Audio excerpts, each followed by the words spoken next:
आज मैं कुछ ऐसे विचारों पे बात करना चाहता हूँ जो अक्सर हमारे समाज में कथावाचकों और धर्म के ठेकेदारों से सुनने को मिलते हैं। किसी ने कहा जो 4 जगह मुंह मारता है उसका चरित्र खराब है। किसी ने कहा जो लिविंग रिलेशनशिप में है वो वेश्या के समान है। तो किसी ने कहा स्त्री अगर कम कपड़े पहने तो अश्लीलता है और घूंघट या ढका हुआ शरीर ही संस्कृति है। सवाल ये है, क्या ये सब विचार सच में धर्म का हिस्सा हैं या ये बस पुरुष के अहंकार और समाज के अंधविश्वास हैं? जो 10 जगह मुंह मार चुका है या चुकी है वो एक के साथ बंधेगी कभी? जब 4 पुरुष से मिलने की आदत पड़ गई है तो एक पति को स्वीकार करने की हिम्मत उसमें नहीं रह जाएगी। 100 में कोई 2-4 कन्याएं ऐसी होंगी जो अपना पवित्र जीवन रखकर किसी पुरुष को समर्पित होती होंगी। कैसे वो सच्ची बहू बनेगी? जो 4 लड़कों से मिल चुकी वो सच्ची बहू बनेगी? चरित्र का संबंध इस बात से नहीं कि तुम कितने रिश्तों को जिए। चरित्र का संबंध है तुम्हारे मनस से, तुम्हारे प्रेम से।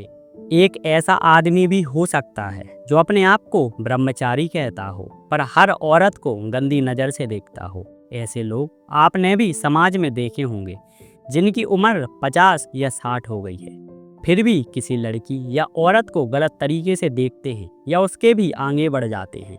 और एक ऐसा आदमी भी हो सकता है जिसके अनेक प्रेम संबंध रहे हों पर हर एक को उसने सम्मान, ईमानदारी और पवित्रता से जिया हो। बताओ दोनों में से कौन पवित्र है? क्या रिश्तों की संख्या बताती है चरित्र या प्रेम की गुणवत्ता? हमारे समाज के कथावाचक जब कृष्ण की कथा सुनाते हैं तो उनकी महिमा गाते हैं, लेकिन क्या कृष्ण के जीवन में एक ही संबंध था?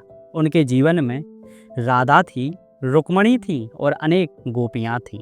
अगर रिश्तों की संख्या चरित्र की परिभाषा है तो कृष्ण को तो कोई पवित्र ना कहे, लेकिन हम सब जानते हैं कि कृष्ण का प्रेम पवित्र था, निर्मल था, शारीरिक सीमाओं से परे था, इसलिए उन्हें पूर्ण अवतार कहा गया।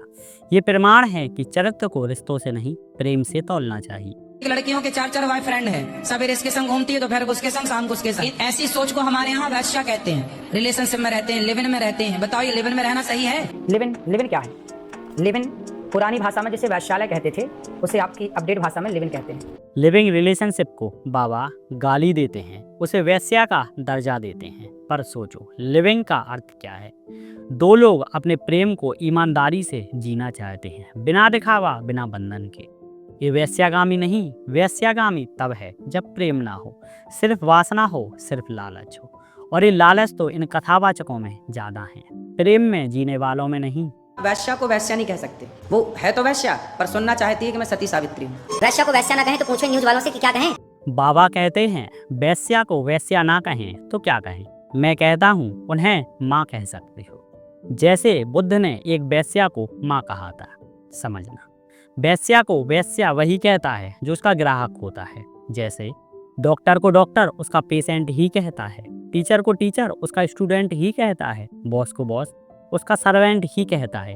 वैसे ही अगर तुम उस वैश्या के ग्राहक हो तो तुम्हें अधिकार है उसे वैश्या कहने का, पर अगर तुम ग्राहक नहीं तो तुम्हारी दृष्टि उस पर एक अनजान औरत, एक बहन, एक आंटी और प्रेम से माँ कहने की होनी चाहिए। औरत का सम्मान उसके पेशे से नहीं होता, उसकी अंदर की इंसानियत से होता है। अगर तुम वैश्या को भी माँ, बहन या बेटी की दृष्टि से देख सको तभी तुम्हें पता चलेगा कि तुम्हारी आंखों में प्रेम है, ना कि वासना। याद रखो, सच्चा धर्म और सच्चा प्रेम पद और पेशे से ऊपर होता है। पहले कपड़े उतारने पे महाभारत होते थे और आज कपड़े पहनने का कहो तो महाभारत है। कथावाचक कहते हैं पहले स्त्री के कपड़े खींच लिए जाते थे तो महाभारत हो जाती थी, और आज अगर स्त्री को कपड़े पहनने को बोल दो तो महाभारत हो जाती है। मैं कहता हूँ बात कपड़ों की कभी थी ही नहीं, बात थी स्त्री की इच्छा की। द्रौपदी के वस्त्रहरण में सिर्फ बात कपड़ों की नहीं, उसकी मर्जी के विरुद्ध उसके शरीर, उसकी मर्यादा को छीन लिया गया था, इसलिए महाभारत हुई थी। और आज अगर स्त्री कम कपड़े पहनने में कंफर्टेबल है और तुम जबरदस्ती उसे रोको तो ये भी उसकी मर्जी का अपमान है। असली पाप कपड़े नहीं, जबरदस्ती है। पाप है किसी औरत से उसकी स्वतंत्रता छीन लेना। अगर स्त्री चाहे तो साड़ी पहने, अगर स्त्री चाहे तो जीन्स पहने, अगर स्त्री चाहे तो नग्न घूमे। ये उसका शरीर है, उसका जीवन है, उसकी मर्जी। और किसी भी औरत की मर्जी के बिना कुछ भी करना चाहे उसके कपड़े उतारने हों या उसे कपड़े पहनाने हों, ये अनुचित है। यही महाभारत है। ये बात याद रखना, स्त्री के कपड़ों में पवित्रता नहीं, पवित्रता होती है उसके अधिकार का सम्मान करने में। लोग कहते हैं हमारे यहाँ तो स्त्री साड़ी और घूंघट वाली होती है। घूंघट से ही बड़े बुजुर्गों को सम्मान मिलता है।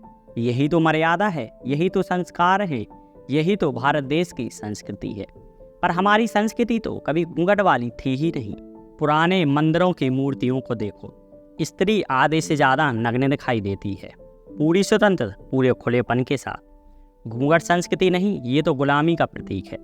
जब आक्रमणकारी हमारे देश पर हमला करते थे, सुंदर स्त्रियों को लूट ले जाते थे, बचाव के लिए स्त्री ने अपना चेहरा छुपाया। धीरे धीरे ये एक परंपरा बन गई और बाद में पुरुषों ने इसे मर्यादा और संस्कार का नाम दे दिया। इसलिए मैं कहता हूँ कि अगर तुम सच में आज़ाद हो तो सबसे पहले घूंघट हटाओ। संस्कृति का अर्थ है स्वतंत्रता। अपने वस्त्र अपनी मर्जी से पहनो, अपने शरीर पर अपना अधिकार रखो। तो मित्र याद रखो, चरित्र रिश्तों की संख्या से नहीं, प्रेम से तौलना। औरत का सम्मान उसके पैसे या कपड़ों से नहीं, इंसानियत से होता है। और संस्कृति का अर्थ बंधन नहीं, स्वतंत्रता है। जहाँ प्रेम है वहाँ पवित्रता है, और जहाँ प्रेम नहीं वहाँ सभी बंधन, सभी परंपरा, सभी धर्म बेकार है। प्रेम को समझो, प्रेम को जियो, तभी धर्म का फूल खिलेगा, तभी सच में इंसान आज़ाद होगा। धन्यवाद।